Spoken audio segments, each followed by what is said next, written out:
সুন্নতে খতনা করাতে গিয়ে আয়নের মৃত্যুর ঘটনায় দুই চিকিৎসকের দৃষ্টান্তমূলক শাস্তি ও ৫ কোটি টাকা ক্ষতিপূরণের দাবি জানিয়েছেন শিশুটির বাবা শামীম আহমেদ। হাইকোর্টের নির্দেশে গঠিত দ্বিতীয় তদন্ত কমিটির প্রতিবেদনের ওপর পরবর্তী শুনানি হবে ৫ মার্চ সকালে।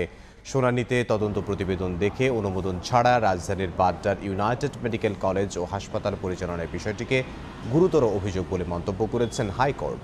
হাইকোর্ট বলেছেন, তারা আইন সম্পর্কে জানতে চান, চিকিৎসা ব্যবস্থার উন্নয়নে আইনের কোথায় সমস্যা আছে তা বুঝে পর্যবেক্ষণ দেবেন আদালত। এদিকে দায়ী দুই চিকিৎসকের শাস্তি ও ক্ষতিপূরণের দাবি করেছেন শিশু আয়নের বাবা।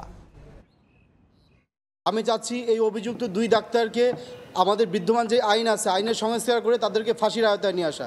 তাদেরকে যদি ফাঁসি দেওয়া হয় তাহলে বাংলাদেশে আর পরবর্তীতে হয়তোবা এই ধরনের মেডিকেল নেগলিজেন্সি আর হবে না। আদালত যে সিদ্ধান্ত গ্রহণ করবেন কিংবা আইনের যে সমস্ত ত্রুটি বিচ্যুতি সেগুলোর ব্যাপারে আমরা হাসপাতাল কর্তৃপক্ষ এবং মেডিকেল কলেজ কর্তৃপক্ষের পক্ষ থেকে আদালতের কাছে সমস্ত তথ্য উপাত্ত এগুলো দিয়ে উপস্থাপন করে আমরা সহযোগিতা করব। আজকে শুনানির পর অনারেবল হাইকোর্ট ডিভিশন আমাদের এই জনস্বার্থের মামলাটিকে খুবই গুরুত্বের সাথে বিবেচনা করে এটিকে আংশিক শ্রুত হিসেবে রেখে আগামী ৫ মার্চ ২০২৫ এটা টপে থাকবে, এটা পূর্ণাঙ্গ শুনানি হবে।